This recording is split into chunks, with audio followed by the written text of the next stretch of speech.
দর্শন শিক্ষা পরিবারে অভিনব দর্শনের ক্লাসে প্রত্যেক বৃহস্পতিবারের মতো এই বৃহস্পতিবারও তোমাদের সঙ্গে শেষমেশ আসতে পেরেছি।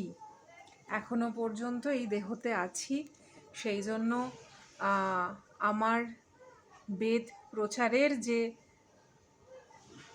কর্মটা সেটা তো আমাকে চালিয়ে যেতে হবে। তো সেই জন্য অভিনব দর্শনের ক্লাসের আমাদের মেসেঞ্জার পর্বের যে শেষ জায়গাটায় আমরা মানে এসে গেছি প্রায়, তো সেইটা নিয়ে শুরু করব। সবার পুজো কেমন কাটলো? সবাই নিশ্চয়ই ভীষণ ভালো আছো, পজিটিভ আছো, দর্শন শিক্ষা পরিবারের সঙ্গে আছো, প্রভুর সুরের সঙ্গে রয়েছো, নিজের বিবেকের সুরের সঙ্গে রয়েছো। মন আর মুখটা খুব সাংঘাতিকভাবে সকলের এক আছে। আর ভীষণ রকমভাবেই আমাদের প্রত্যেকে আমরা যে যে ভুলগুলো করে এসেছি বা করছি, সেই ভুলগুলোর জন্য নিজেরা কোথাও গিয়ে হলেও মনে হচ্ছে যে বিবেকের সুরে আছি তো। এরকম কি সত্যি সত্যিই মনে হচ্ছে? যদি মনে হয় তাহলে তোমরা সত্যিকারের সেই পথেই এগোচ্ছ।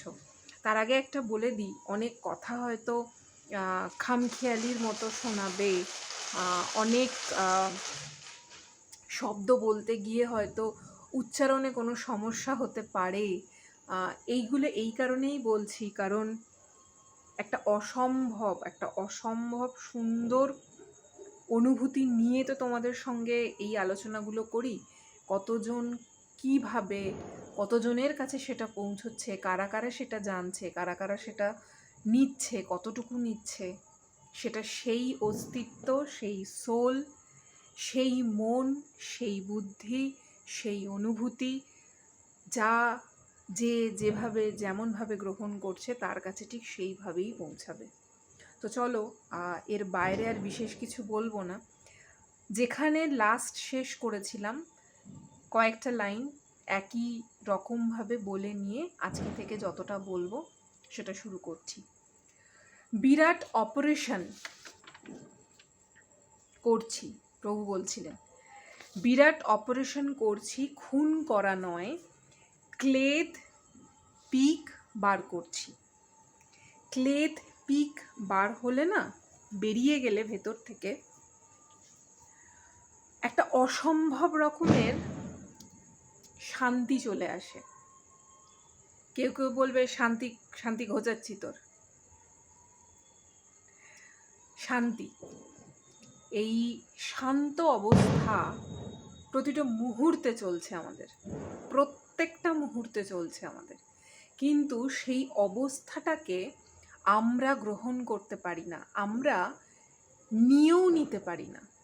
কারণ আমরা চাই আমরা শুধুই আমাদেরটা বুঝবো, আমরা চাই আমরা শুধুমাত্র আমার অস্তিত্বটার আমার অস্তিত্বটা মানে আমার তামসিক গুণের, আমার এই বাস্তবিক ভিত্তিতে আমি যে, সেই অহংকার থেকে, সেই অহংবোধ থেকে আমি আমার সেই অস্তিত্বকে জাহির করব।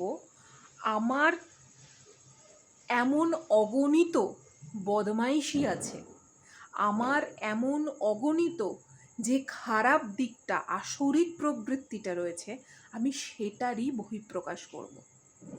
এইটা মূলত আজকের বাস্তবের সুর বা সুরে এসে দাঁড়িয়েছে। কিন্তু প্রকৃত সুর হচ্ছে নিজের সঙ্গে নিজের সেই শান্তাবস্থায় নিজেকে প্রতিষ্ঠান করা। কারণ আমি যা ছিলাম, আমি প্রথম থেকেই যা, আমি সেটাতেই আবার ফিরে যাচ্ছি। এই ধ্যানটুকু, এই জ্ঞানটুকু আমরা কখন যারা যারা বুঝে গেছি, যারা যাদের এই ক্লেদ পিকটা বেরিয়ে যাচ্ছে, তারা কিন্তু শান্ত হয়ে গেছে, সাংঘাতিকভাবে শান্ত হয়ে গেছে তারা। তো আজকে যেখান থেকে শুরু করছি, প্রভু বলছেন বাপ নিয়ে গেছে অপারেশন করার জন্য। বাপ ডাক্তার, কিন্তু ছেলেকে কাটতে গিয়ে কাঁদতে শুরু করেছে। আমি কাটতে আছি, আমিই কাঁদছি। বাবাই ডাক্তার, বাবাই নিজের ছেলের অপারেশন করছে। বাবা অপারেশন করছে আর কাঁদছে। ছেলেও কষ্ট পাচ্ছে, বাবাও কষ্ট পাচ্ছে। তো প্রভু বলছেন আমিই কাটতে আছি, আমিই কাঁদছি। উপায় নাই, বৃহত্তর বস্তুর জন্য অপারেশন করছি। সেই সেই সত্যটাকে জানানোর জন্য, নিজের সেই অস্তিত্বটাকে জানানোর জন্য এই লোভ, লালসা, মদ, মাৎসর্য, সব থেকে যেটা বড় কথা, অপরাধ, পাপ, এই যে অনুভূতিগুলো, প্রভু এক অর্থে বলেছেন তোমাদের কোনো পাপও নেই, পুণ্যও নেই। আবার তিনি বলছেন তোমাদের এই ক্লেদ পিক, এই অপারেশন করতে হচ্ছে আমাকে। কেন? কারণ অনন্ত কোটি অনন্ত কোটি জন্মের যে মাত্রাগুলো নিয়ে রেখেছি, এই যে এইখানের যে চিপটায়, পিটুইটারি গ্ল্যান্ডের ঠিক আগেই তো আমাদের সহস্রার ওই চক্রটা, বা আমাদের এই যে চিপটা, এই যে সোল নামক, আমি যদি এইভাবে ভাবি যে আমাদের যে চিপটা, আমাদের যা কর্মের যে রেকর্ডিংটা আমরা এই আজ্ঞার সহস্রারে গিয়ে নিজেরা কন্টিনিউ পয়েন্ট আউট করেছি যে এইগুলো আমি মনে রাখবো, বা এইগুলো আমার অস্তিত্ব, এই এনার্জিটা মনে রাখবে। চিপেতে কিন্তু সব রেকর্ডিং হয়েছে, কিন্তু চিপ থেকেও যাতে না ওভারলোড হয়ে যায়, সেখান থেকে কত জিবি আমি রাখতে পারবো, কত জিবি আমি ডিলিট করব, সেটাও কিন্তু বডির সেই পরমাণুগুলো সেই তাপমাত্রার মধ্যে দিয়ে, সেই তাপের সেই রেস্টার মধ্যে দিয়ে সেও কিন্তু সেইটাকে রেখে দিয়েছে। তো প্রভু বলছেন এই যে আমি অপারেশনটা করছি, তোমাদের যেই অনন্ত কোটি বছরের জন্মের এই যে ক্লেদ পাক তোমরা এমনভাবে নিয়ে রেখেছো, সেখানে শুধু তোমাদের নিজেদেরকেই মনে হচ্ছে আমিই ঠিক সব সময়, আমিই ঠিক সব সময়, আমাকেই এইটা করতে হবে, আমাকেই এটা করতে হবে, আমাকেই এটা প্রমাণ করে দেখাতে হবে। না, যখন সত্যিকারের আর কোনো প্রমাণের কিছু থাকে না, যখন নিজের অস্তিত্ব সম্পর্কে আমরা সচেতন যে আদতে তো এইটাই আমি, আদতে তো এইটাই ছিল আমার পরিচয়, তখন এই ক্লেদ পঙ্কিলতাগুলো যত বেরোতে থাকবে, যত পুঁজ বেরোতে থাকবে, তিনিও কাঁদছেন, তেনার এই অংশও কাঁদছে, কিন্তু যা যা বের হবার সেগুলো বেরিয়ে যাচ্ছে। তো তাই প্রভু বলছেন বৃহত্তর বস্তুর জন্য অপারেশন করছি, বিরাট পিক বের হচ্ছে, তোমরা সহযোগিতা করো, আমাকে একটু সাহায্য করো। আমরা তো কেউ কাউকে যদি সাহায্য করি, তার বিনিময়ে তো আমরা স্বার্থটা দেখি, আমরা তো সাহায্যর মন নিয়ে সাহায্য করি না। আমরা শুধু ভাবি ও আচ্ছা আমার সঙ্গে এইরকম করলো, ও আচ্ছা এত কিছু করে দিল আমার, আচ্ছা পেছনে এই জিনিসটা চলছে, কিন্তু তার আগে আমি কি কি কর্ম করেছি, আমার ইগো স্যাটিসফাইটা যেটাতে হবে, আমার ইগো স্যাটিসফাইয়ের জন্য আমি যদি অনন্ত 12 ভুল করি, তবু আমি সেই ভুলটাতেই আবার যাব, কারণ আমি তো আগে নিজেকে রেখেছি, আমার অহংবোধটাকে তো আমি আগে রেখেছি। কিন্তু না, ওই যে কোনো সোলের ওই অহংটা যদি সত্যি সত্যিই কেটে বেরিয়ে যায়, ঠিক ওই অপারেশন করে, ঠিক ওই কেত প্লিক বার করার মতো, তখন মনে হবে না যে হ্যাঁ সহযোগিতার মন নিয়েই সেই জায়গা থেকেই করেছিলাম, সত্যিকারেরই সহযোগিতা করেছিলাম। বলছেন এই যে হাউ মাউ সারাদিন কান্না কত আর সহ্য করব, আমি তো একটা উদ্দেশ্য নিয়ে চলেছি, বিরাট পরীক্ষায় পড়েছো তোমরা, একটু শান্তি মতো থাকতে দিও। প্রভু বলছেন যে আমাকে একটু শান্তি মতো থাকতে দিও, কারণ তোমরা একটা একটা করে ভুল করবে আর আমার কাছে এসে কাঁদবে, তোমরা একবার করে পাপ করবে, পুণ্য করবে, পাপ ভালো করো খারাপ করো, সেই তো আমার কাছে আবার কেউ, আমি তো বোধহয় এটা সেই অনুভূতি থেকে বলছি। বহুজন, প্রভু তো এর আগেও বলল যে বাপকে তো মনেও রাখো না, যখন দরকার পড়ে তখন এসে বাবা বাবা, ঠাকুর ঠাকুর, প্রভু প্রভু, তারপরে আমি তো তোমাদের পাছার ঠাকুর। মানে আমার সঙ্গে তো শুধু সম্পর্কটা তোমাদের স্বার্থের হয়ে গেছে। তো সেই জায়গাটা থেকে যদি বলি যে প্রভু বলছেন যে একটা করে ভুল বা একটা করে ঠিক বা যাই যে অবস্থাতেই হোক, যখন তোমরা ওই কারে পড়ে যাবে বাবা আমায় বাঁচাও, তার আগে তো স্বাধীনতা তো দিয়েছিলাম, তার আগে সেই বোধটা তৈরি হলো না কেন? তো প্রভু এই জায়গাটাই বলছেন, ঝড় যত বেশি হয় জাহাজ তত জোর চালাতে হয়।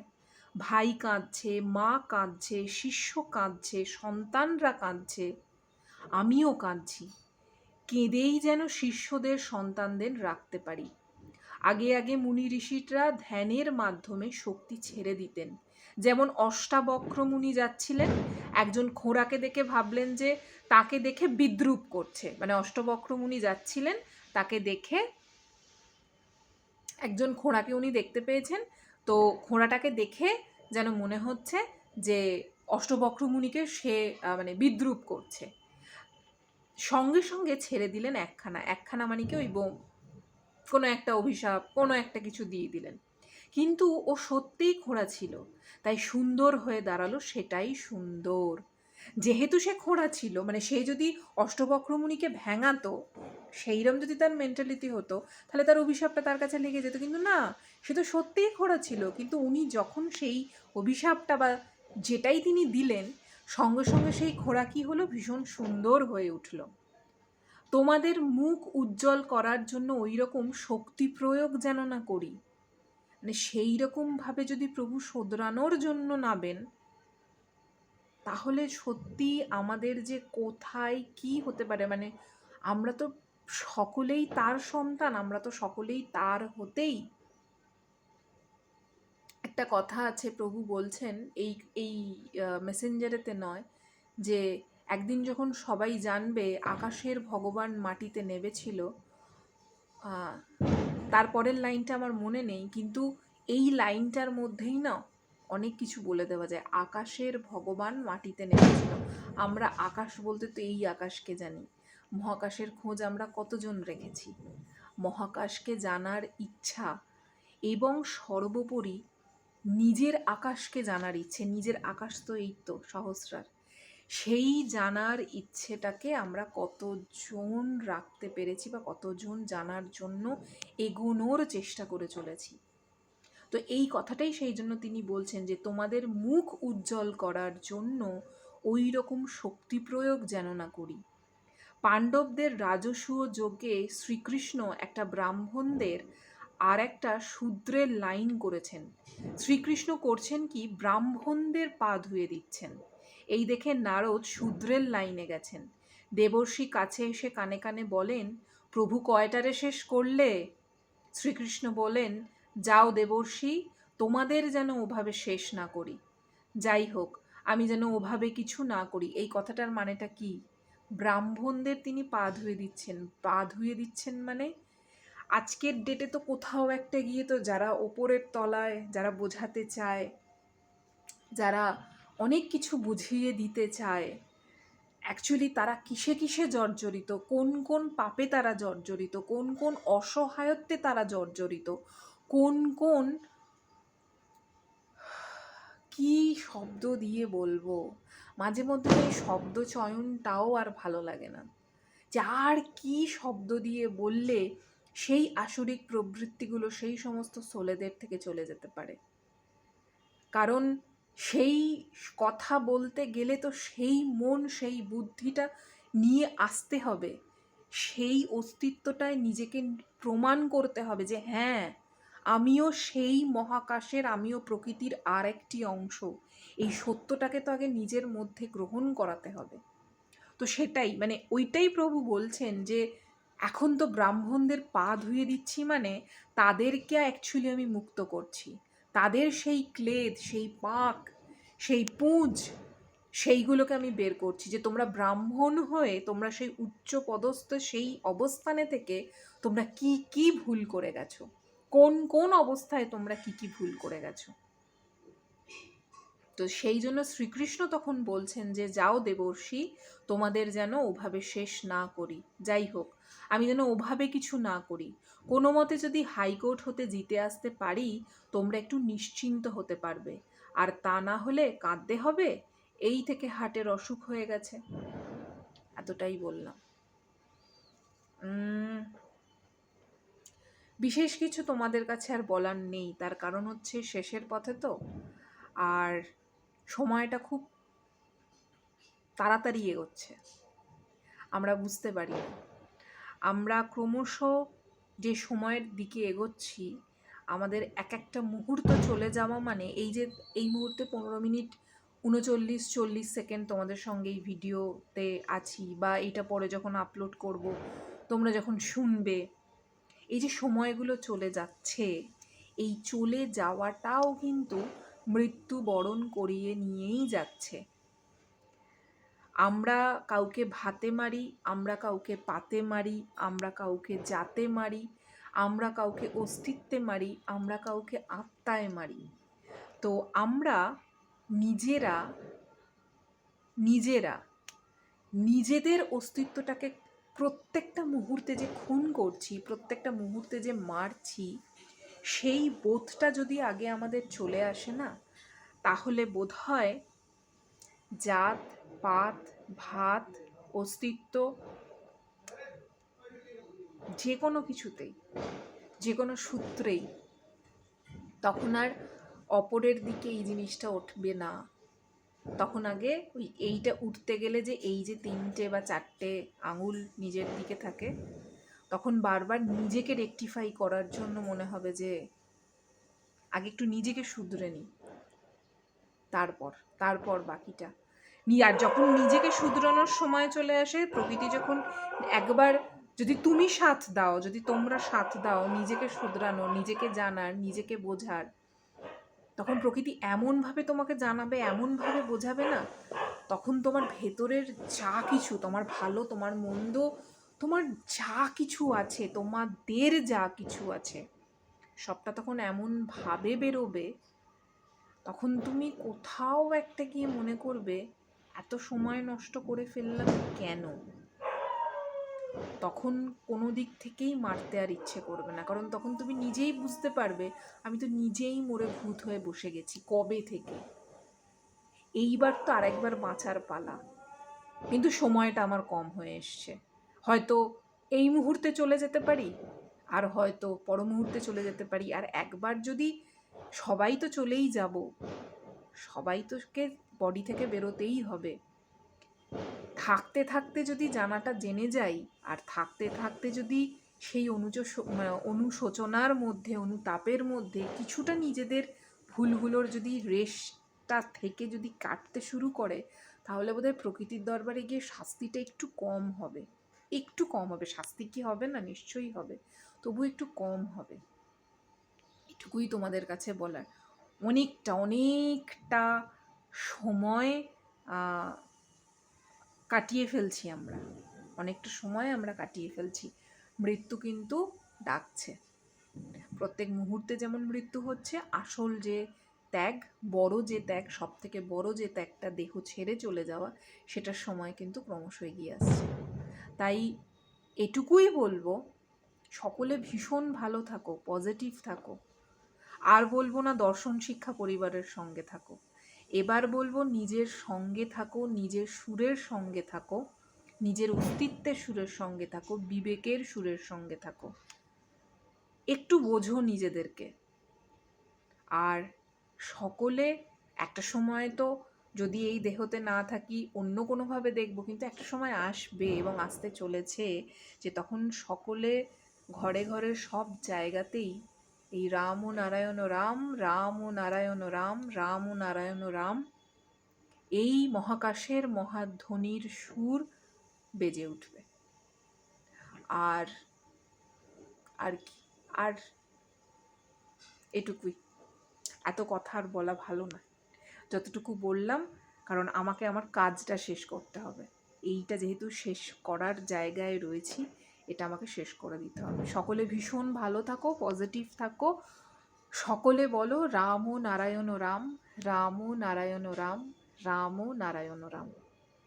আবার কোন বৃহস্পতিবার আসি দেখি।